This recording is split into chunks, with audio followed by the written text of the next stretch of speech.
नाशिक आणि त्र्यंबकेश्वरमध्ये होणाऱ्या कुंभमेळ्याच्या तारखा जाहीर झाल्यात। 31 ऑक्टोबर 2026 पासून कुंभमेळ्याच्या पर्वाला सुरुवात होईल। हा कुंभमेळा 24 जुलै 2028 पर्यंत सुरू राहील। या कुंभमेळ्यात 42 ते 45 पर्वस्थान असतील। एबीपी माझानं दाखवलेल्या बातमीवर यामुळे शिक्कामोर्तब झालं।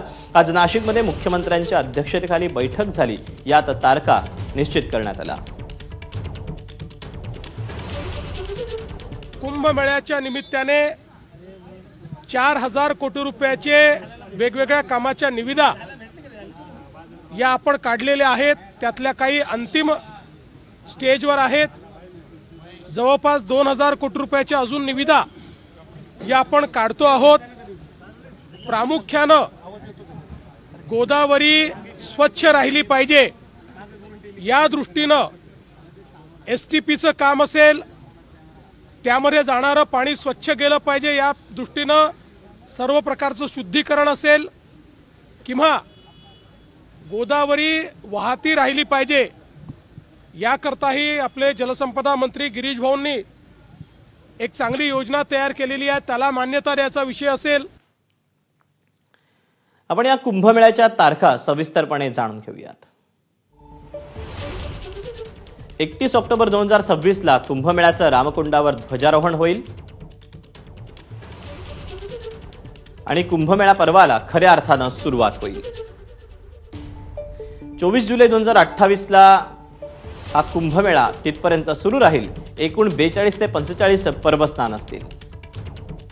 2 जुलै 2027 ला आषाढ कृष्ण पंचमीला आखाड्यांचं ध्वजारोहण असेल। 29 जुलै 2027 ला एकादशीच्या दिवशी नगर प्रदक्षिणा पार पडेल। 2 ऑगस्ट 2027 ला सोमवती अमावस्येला पहिलं शाही स्नान होईल। 31 ऑगस्ट 2027 ला श्रावणवद्य अमावस्येला महाकुंभ स्नान होईल। नंतर भाद्रपद शुद्ध एकादशीला अमृत स्नान असेल 11 सप्टेंबर 2027 ला।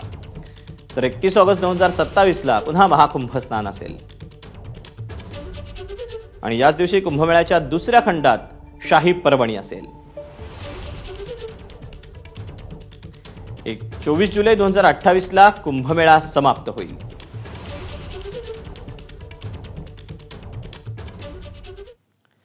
दरम्यान सिंहस्थ कुंभमेळा आणि पालकमंत्रीपद याचा काहीही संबंध नाही, त्यानं काहीही फरक पडत नाही, असं महत्त्वाचं विधान मुख्यमंत्री देवेंद्र फडणवीस यांनी केलं। पाहूया।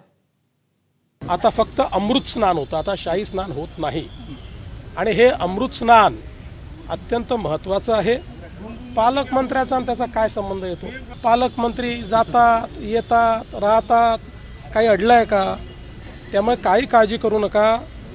कुंभमंत्री आहेत ते सगळं करतील। गिरीश भाऊ कुंभमंत्री म्हणून काम पाहतात। आमचे दादा भुसे आहेत, आमचे नरहरी झिरवळ आहेत, भुजबळ साहेब आहेत आणि कमी पडलो तर आम्ही पण आहोतच ना। त्यामुळे तुम्ही त्याची काळजी करू नका, याच्यामध्ये कुठलेही राजकारण आणू नका। आपला हा धार्मिक आणि सांस्कृतिक अशा प्रकारचं हे पर्व आहे।